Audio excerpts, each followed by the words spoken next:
Welcome to the video on nomenclature for amine. Before we get started, I want to tell you the difference between a primary, a secondary, and a tertiary amine. A primary amine is a nitrogen that has one R group attached and two hydrogens. A secondary has two R groups and one hydrogen, and a tertiary has three R groups. This is very similar to how we name carbons as primary, secondary, and tertiary. So we needed to establish the primary, secondary, and tertiary before we started naming amines. So for primary amines, it's very simple. We name the alkyl group that's attached to the nitrogen, followed by the YL, and then replace the suffix with amine. So this right here is an ethyl group, and so this is ethylamine. Here is an isopropyl group, so this is isopropylamine. Here is a cyclohexane group, and so this is cyclohexylamine. It can get more complicated if your primary amine is off of the main chain. And so in this case,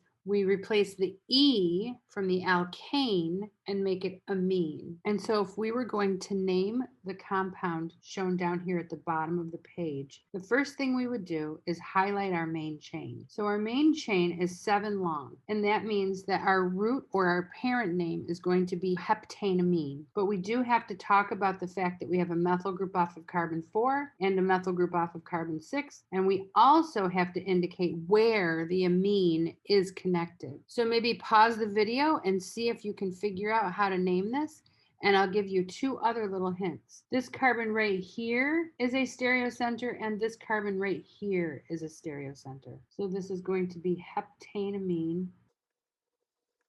and we have the amine is at carbon 2, so it's 2-heptaneamine, and then we have a 4,6-dimethyl,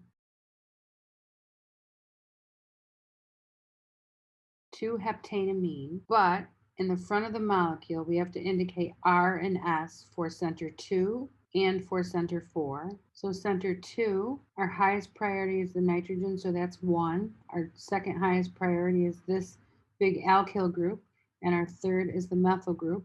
And what's left off here is the hydrogen, so you want to draw that in. Hydrogen's in the back, so we're all good. So this is going to be R. So it's 2R. The chirality center at carbon 4, our highest priority is going to be, so off of the second carbon, we have a nitrogen, so that makes this one the highest priority. Then the second would be the isobutyl group here, that'd be the second priority. And then the third priority is the methyl group.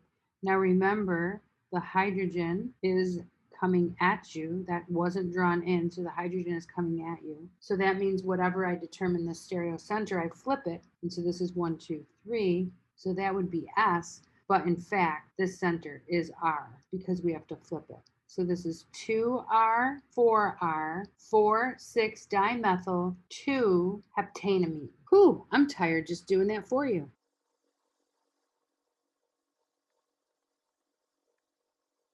So there is our final answer. If our amine group happens to be a substituent, then we're going to use the term amino to describe that. For example, this molecule right here, the highest priority is the alcohol. So the ending, the suffix of this one is going to have to be, if we highlight our longest carbon chain, so we have 1, 2, 3, 4 carbons. So this is going to be butane, but all, and it's 1-butanol. And then we also have to indicate that we have an amino group on carbon 4. So this would be 4-amino, 1-butanol. And we have not learned how to name benzene substituents yet. If we just take what we know and name it, this compound right here is called benzoic acid. And on carbon number 1, 2, 3, 4, we have 4-amino. 4-amino benzoic acid is that one. And then we will learn when we learn the benzene chapter that if you just have the amine on the benzene ring like that, that has a parent name of aniline. We'll see there's a lot of common names when we do benzene. So at this point, you won't be responsible for this piece, but just know that benzene with an amine is called aniline. Okay. So now the little bit challenging part. When we name an amine that has more than one substituent off of the nitrogen, so that means if we have a secondary or a tertiary amine, we end up having to identify what's coming off of the amine, similar to what we would do when we were naming substituents coming off of carbons on our main chain. When you are naming secondary and tertiary amines, the first thing we have to do is find, of the substituents that are off the nitrogen, find the longest one. So the longest carbon chain there is propane. Propanamine is our parent name. And so now we have a substituent which is a methyl group off of the nitrogen, and we have a substituent which is an ethyl group off of the nitrogen. So we're going to take the ethyl group first because that is alphabetically first, and then we're going to name the methyl group. And so the way we do that is we're going to say N-ethyl N-methyl propanamine. So rather than indicating the number of carbon that our substituent is, we call it N, meaning that that substituent is coming off of the nitrogen. So in this case, again, you find the longest parent chain, and then you name the amine that way. And then you look at the two additional substituents off of the nitrogen and you name them alphabetically. So the proper name for this one is N-ethyl N-methyl propanamine. And this should just be one word. I'm sorry, I left so much room. This one right here has a common name, which is just diethylamine. And this also has a common name, which is trimethylamine. And so if we look at the bottom one down here, which will be more like what we would have on the exam, our longest carbon chain is this 6 carbon chain. So we're going to have a parent name of hexane, and off of carbon 3 is our amine.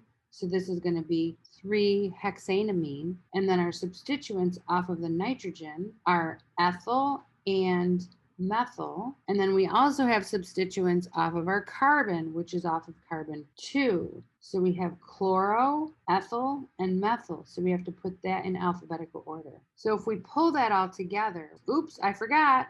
We have a stereocenter there, so we'd have to name that as well. 2,2-dichloro, N-ethyl, N-methyl, 3-hexanamine. And if we double check and make sure that that's right in terms of the stereochemistry, our highest priority is 1, the nitrogen. Our second highest priority is 2 over here because those chlorines come off of that first carbon. And then our third priority is over here. We have to draw the hydrogen in, and the hydrogen is going back. So we are good. And so this is 1, 2, 3. And so that is in fact S. Nomenclature of amines is very similar to everything that we've learned, but it's also a little bit more challenging because we have to remember we use that N when we have a secondary and or a tertiary amine that we're naming. Okay, good luck.